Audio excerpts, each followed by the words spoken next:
Hello, people of the internet. Ian Altosaar, the Freedom Astrologer, once again here, and doing another mini lessons in astrology, how to read a birth chart. Now, we're already in the thick of it. Really, we're kind of finishing up with the houses. This is the last video we're going to do about houses and their meanings. And then we're going to move on to even more complex topics, but I'm going to do one video in between to kind of show you guys how to put two and two together, how to put signs and houses together. So stay on the lookout for that as well. And now just let's jump in and let's dig in with this next topic, and we're on to the 10th, 11th and 12th house, the last three houses of the Zodiac. They are again above the horizon, more public houses, although the 12th house I'm going to speak to in a minute is more of a private one. Let's start with the 10th one. 10th house, an angular house. Remember guys, angular means action oriented, more stuff going on, more public usually.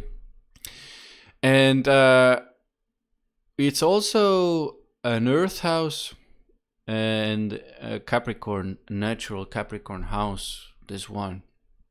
So it's a weird mixture, I would say, from an energetic point of view, because you remember in the signs videos we talked about Capricorn being a cardinal sign, but an earth sign as well from an elemental perspective. So remember, in our careers, what the 10th house represents is a lot to do with careers. So in our careers, it's important to build those foundations as well. So it's not, although a cardinal house, so we need to take action towards, our goals, our mission, and our work in life.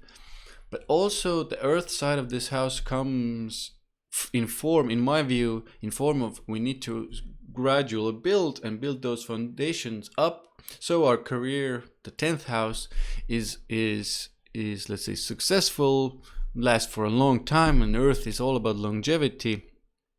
So remember, it's kind of like a mix and match, action and gradual growth, and keeping things in work and building foundations.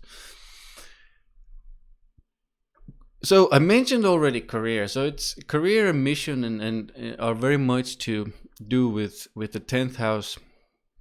It's a lot to do with what we are also known as in society, in life. So because work is such a big part of it, a lot of the times that work and the kind of what we're known as kind of melts into one.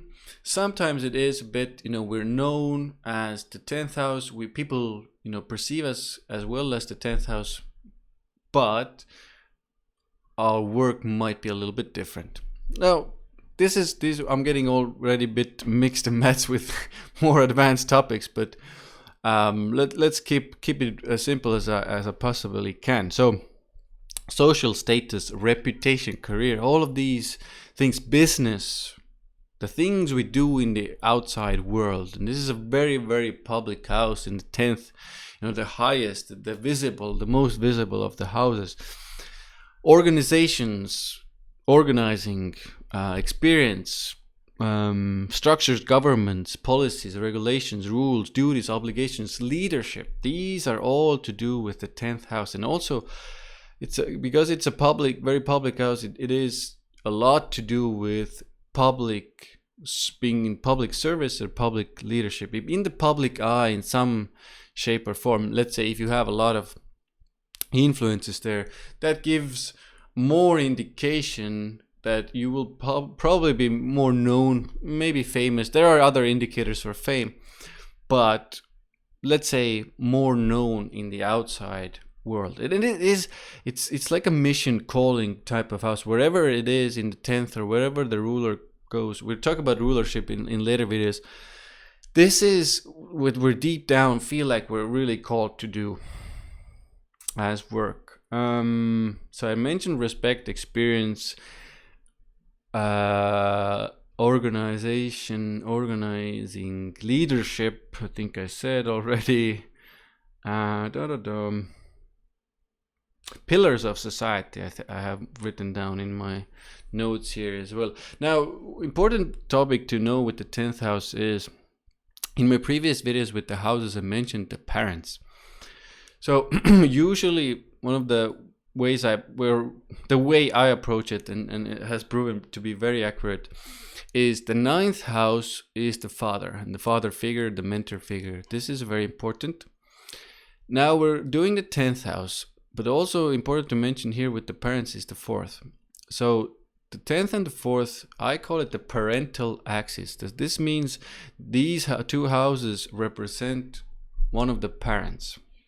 The 10th house, because it's such a leadership open house, it is the more dominant parent, usually the parent who is more active in the outside world. The 4th is usually the parent who is more nurturing, more homemaker type person. And with the roles reversed, in some shape or form or mixed, usually I ask people like one of the parents. And this is important, guys, to remember. But very often the 10th is still the father, 4th is still the mother. On some occasion, it's quite the opposite as well. But one of the parents is the 10th house. So the bosses, our bosses in our lives, this is also the 10th house. The kings are represented by the 10th house as well. Anybody who rules, who has power in society.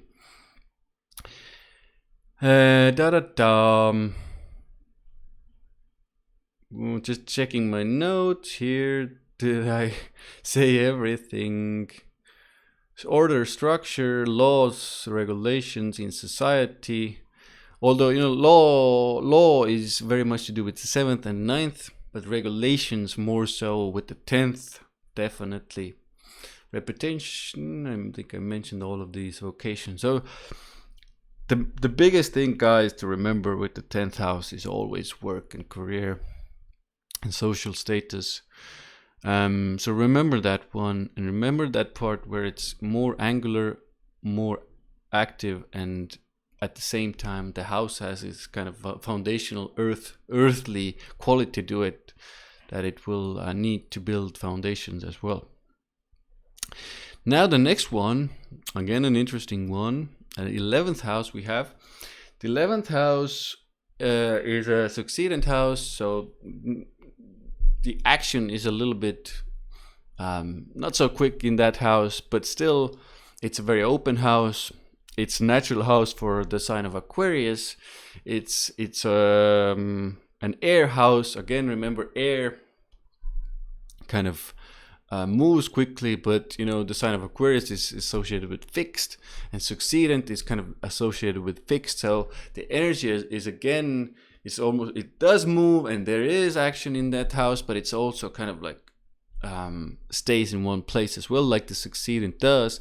It kind of continues and keeps working, but it doesn't really do anything new or initiate anything new. It rather keeps working. Or builds on it. We can put that word there as well. So 11th house, very much associated with our long-term goals, our dreams, like the bigger projects we're taking, social goals, economic goals. Both of these are represented by the 11th house. Friendships are represented by the 11th house. Any sort of groups, bigger groups of people is also the 11th house. Network systems, like economic system, economy is the 11th house. Social networks, 11th house. Concerts, big gatherings of people, also 11th house. Very important to understand that this is your wages and bonuses, but it's also kind of economic gains. So it's a kind of a mix and match here, because it's a lot to do with the wage. If we work for somebody, this is the wage house where we get to see our wage. Now, having said that, it's also to do with, let's say we start our own business and we make products and we create things for, let's say, people. it shows the gains you can get from your career as well. So it's not only the the wage from a job, but it's also kind of like economic gains that you might gather from the markets. It's a very good way of putting it, I think. Remember, 8th house is the money of your client, so it shows how the client's money comes to you. But the 11th house is, the gains you gather from your goals, from your projects, your career. Big network systems. I mentioned markets. I mentioned the nervous system. The skin is represented by the 11th house. Social contacts, any kind of clubs, social clubs, profits, titles, medals, prizes, popularity. And our fans is the 11th house as well. So remember, guys, the fans is the 11th house, especially important with our, social media kind of driven society right now. 11th house shows the fans and our popularity. The internet, concerts, big events, I think I mentioned those already. Material achievements as well. Just checking if I had anything. It's like I mentioned social. It's like social goals, but it's also like society in general is the 11th house.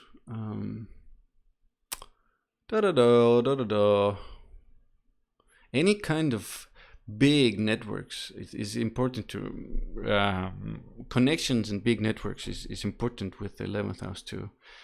You will if you have a good 11th house, for example, you will have usually people around you in your immediate environment, maybe not immediate environment, but in your social sphere, circle, that can help you a lot in working towards your goals, material goals in society, or societal goals if you are more like a humanitarian type person. Any kind of honors are 11th house as well. Retirement, maybe that's a lesser known fact, is at the 11th house as well.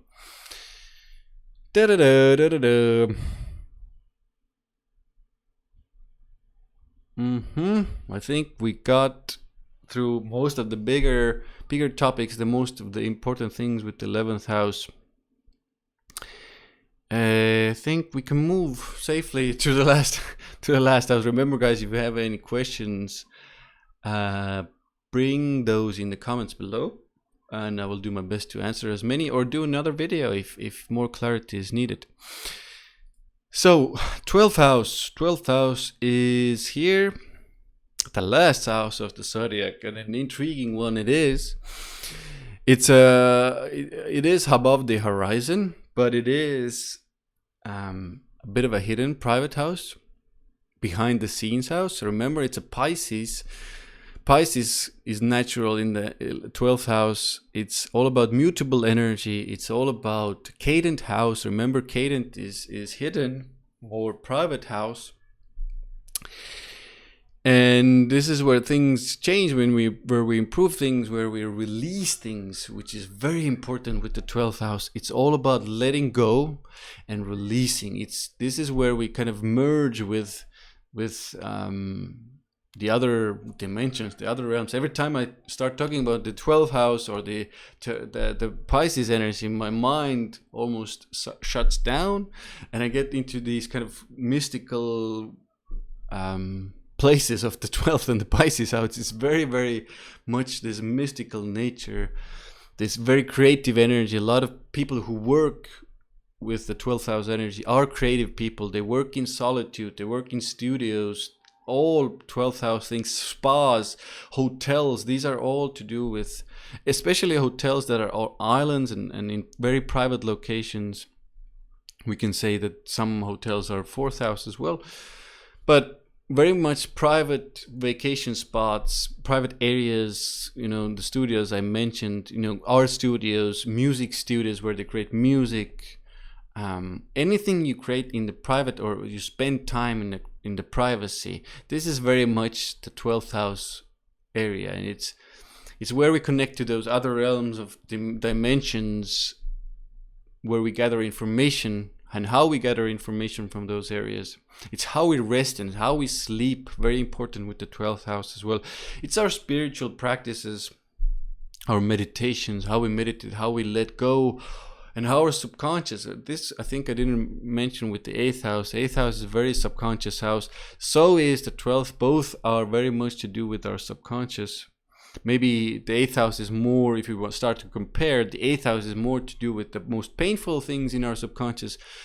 12th house, I would say, is the more things we have suppressed, that we don't even have a clue of. They kind of merge, in my opinion, in this area, 8th and 12th, very, very similar. And where were we? Subconscious. Any kinds of beings, angels, guides, these types of the beings that are in other realities that we can't really, some people can, that we can't see. We can see sometime. It's our dreams that we have during sleep, the messages we get from other realities, our guides. It's a very spiritual house. Omens, signs, soul spirits, everything that's there in kind of tandem with these topics. Fantasies, dreaming. Remember, guys, the 6th house was a lot to do with addictions, but the 12th house is also to do with a lot of kind of escapism, escaping. Maybe this is the more negative house of negative meaning of the 12th house, is escapism and kind of losing things. It's a place where we let go, remember. So sometimes it can mean letting go of a relationship, some sort of subconscious pattern. There are things we need to let go of, sometimes not so willingly. And this is maybe when the 12th house comes to our aid, sometimes the 8th house as well. Liberation, oneness, detachment, being totally detached from material reality is the 12th house. Hospitals, islands, prisons, going out of the body, the bedroom. I think I got these one already. Invisible worlds. Again, 12th house matter. Let me just say, rest I mentioned. It's also a lesser known fact is it's also to do with those investments, very long-term investments that we almost forget about. This is the house of those as well.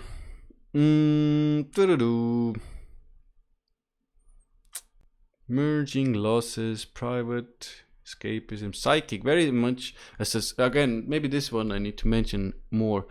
Psychic house, very much intuitive houses. This is where we, I can see almost already my eyes are glazing over because it's so mystical.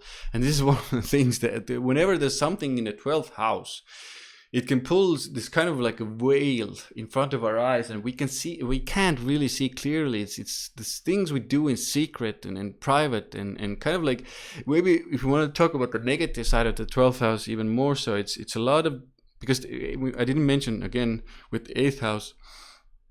8th house can be also to do with criminal activity. The 12th house as well. I mentioned prisons already, but it's also anything, suspicious that we do that people don't really know about.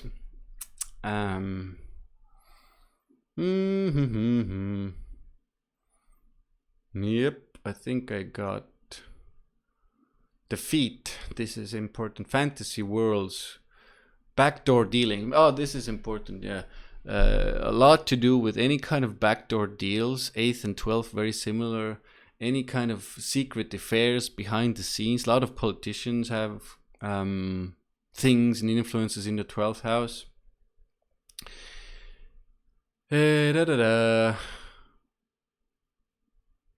Yeah, boarding schools, camps, any kind of isolated mental institution, isolated environments. Private clubs. And remember, guys, when we're talking about 9th house, it's kind of like foreign travel. So foreign travel is kind of like pretty wide subject, but Foreign travel is usually when you need to take a plane, and it's, you know, maybe it's not that far, but you still need to take a plane. So these are ninth house. But now the 12th house is even further away. It's kind of like, you know, the things we go really far to do. Maybe, you know, the most farthest of the vacations. These are 12th house foreign areas as well.